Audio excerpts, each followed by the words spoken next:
Glad you could be with us today. In Luke chapter 15, from which we had our reading for today, the chapter consists of three stories that Jesus told, which illustrates how God is seeking people out who are lost. Now, I don't know whether you've ever been lost in any way. I lived in Australia for about 30 years, and I once got lost out in the bush. I was going for a walk, and somehow I got off the path and found myself surrounded by trees, and I couldn't figure out how to get back to the path. Eventually I managed to do it, but it was a pretty scary experience. Another time I found myself lost in a different way. I lived in a lovely place near the beach. I had a good job, plenty of money, single, no responsibilities. Life was pretty good and easy. But somehow I started to think there must be more to life than this. Wealth and leisure and so on. It all seemed a bit meaningless, a bit empty, a bit superficial. And I met some people who talked about God and the Bible and prayer as if they were meaningful for today. And the most important thing I found from them, they had a quality of life which was really quite striking. They cared about me and others without it bringing them any advantage. And it was something that sort of started me thinking about their motivation from life and their conversation about God and the Bible and prayer. They didn't shove it down my throat, but they talked about it naturally and as an everyday kind of thing. And through them, I believe that God was seeking me out. And eventually I became a different person and a believer and a follower of Jesus Christ. Now, in Luke chapter 15, the first story that Jesus told was about a sheep that got lost in a countryside where there was all sorts of dangers, wolves and bears and precipices which they could fall off. And the shepherd the story goes that the shepherd went out to look for it and bring it home. In the same way, God is going out and looking for people who have missed the way and bringing them to faith. The second story Jesus told was about a woman who had lost a coin. She was probably quite a poor person. Maybe she urgently needed the coin to buy food to feed her kids. Well, she turned the house upside down and eventually she found it.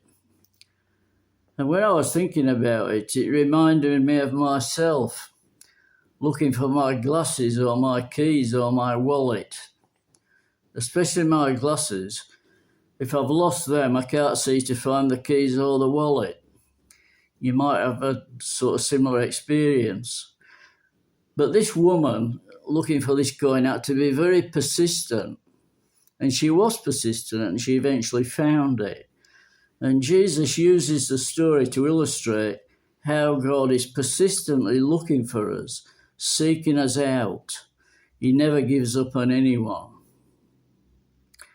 And the third story is about a son of a rich man who was lost, known as the story of the prodigal son. This guy left home to have what he thought would be a good time, but it didn't last. He spent all his money on wasteful things, and he ended up destitute, penniless, and homeless.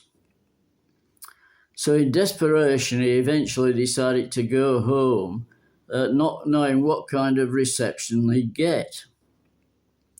But in spite of all the stupid things he'd done, his father welcomed him home, as God welcomes all who turn to him, regardless of what they had done. I was once conducting a service in a prison chapel, and a man came in and sat in the congregation who had just been sentenced to life imprisonment. And he was in quite a bad state. He'd felt he had no hope and no point in living any longer. But I said to him that in spite of everything, God is still searching for you. He found it a bit hard to believe. He said, he can't be searching for me after what I've done. But I said, God is still seeking you out.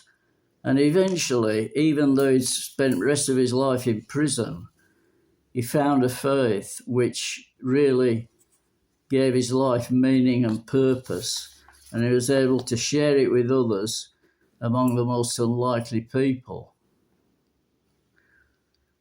The people Jesus told these stories to were referred to in the passage as sinners and tax collectors.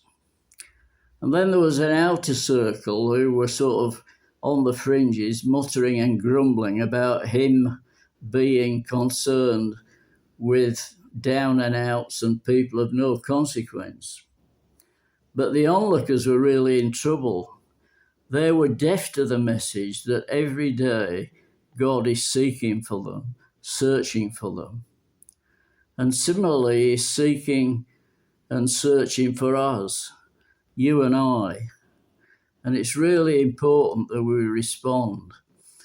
Not to get downhearted about how we failed and what we might not have done or what we have done, but to remember that God is always seeking and searching for us. And it's important that we respond. There is a song that comes to mind with a chorus, "Here I am, Lord, it is I, Lord. I heard you calling in the night." And God is calling us, and we need to be those who hear and respond positively.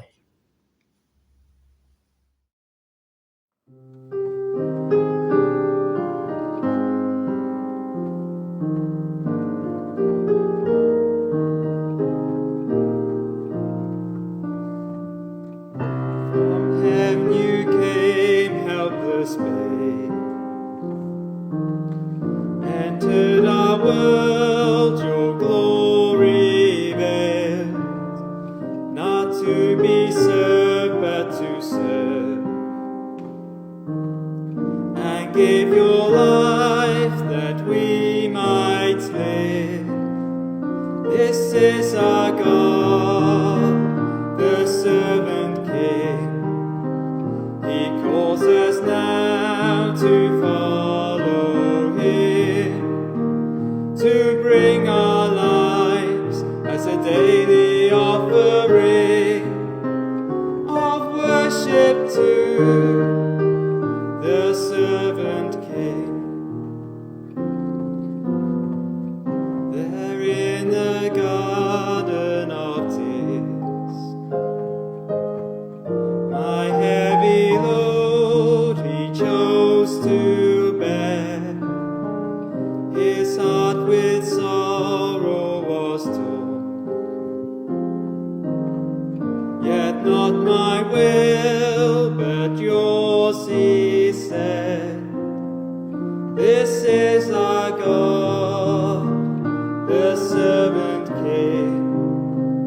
He calls us now to follow him, to bring our lives as a daily offering of worship to the servant King.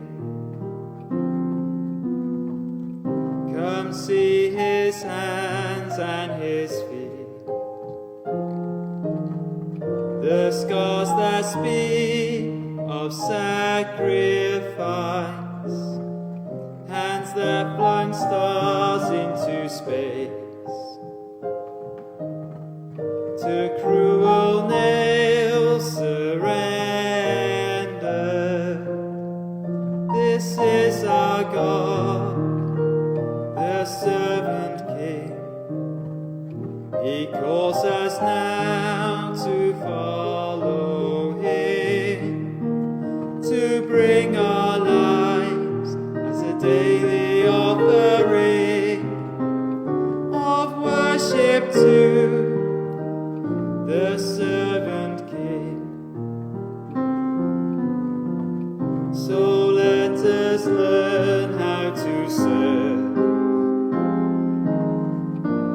in our lives enthroned Him, each other's needs to prefer.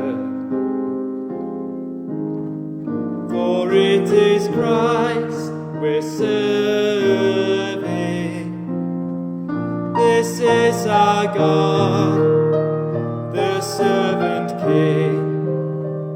He calls us now to follow Him, to bring our lives as a daily offering